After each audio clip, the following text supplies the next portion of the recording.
One special night only, celebrate the music and legacy of Jimi Hendrix. So hard to get through to you. Experience Hendrix, a who's who of music greats performing the music of Jimi Hendrix together live. My father and Jimi Hendrix were friends, and they would occasionally get together and they would talk about music, and they had opportunities to play together. They were on the same concert billing in Miami at the Miami Pop Festival. And prior to that festival, Jimi had done a performance where he burned a guitar, and that guitar was given to my dad at the Miami Pop Festival. And it was given to him by one of Jimi's guitar techs. So over time, it was sitting at our family home, just sort of in a corner, this burned up, remnants of guitar. But my dad decided he wanted to have it rebuilt and turned into a playable instrument. So by the mid-'70s, he had come up with a way to put it back together and turn it into an instrument that he would use on tour. And he was featured on the cover of Guitar Player magazine in 1977 holding this guitar, which was the first that anybody had seen of it.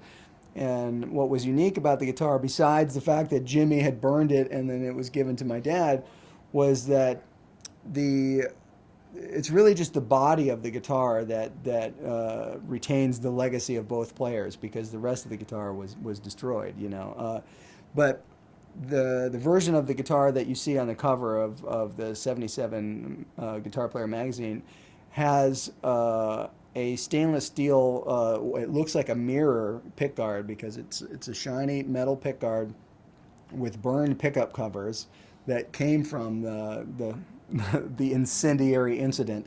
But the electronics are unique in the guitar because my dad was always sort of at the forefront of trying new things with guitar equipment, and so the guitar had a preamp and parametric equalizers in it, a special pickup that was placed at the where the neck joins the body underneath the pickguard. So there's a transducer pickup that was normally would have been used on say a mallet instrument like a vibraphone or something, but it was placed on the neck, so it gave it an acoustic guitar kind of sound. And so it was an extra knob at the lower horn of the guitar that could blend that pickup.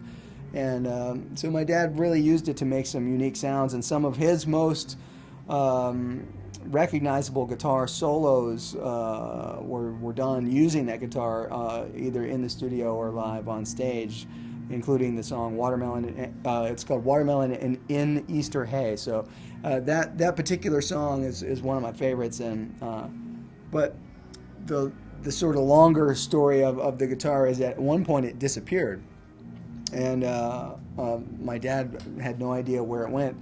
And I found it at our house under a staircase that's near the studio that's in the house, and it had been pulled apart. All the electronics were taken out of it, and it was not even in a case. It was just sort of, the neck was off and everything. And so it was in disrepair under the staircase, and I told him that I found it, and did he want me to put it back together?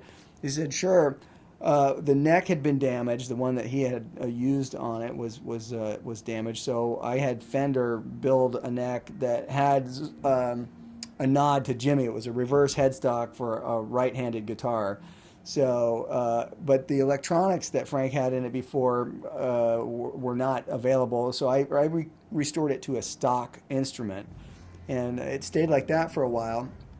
But then, and he gave me that guitar before he passed. My father did. So,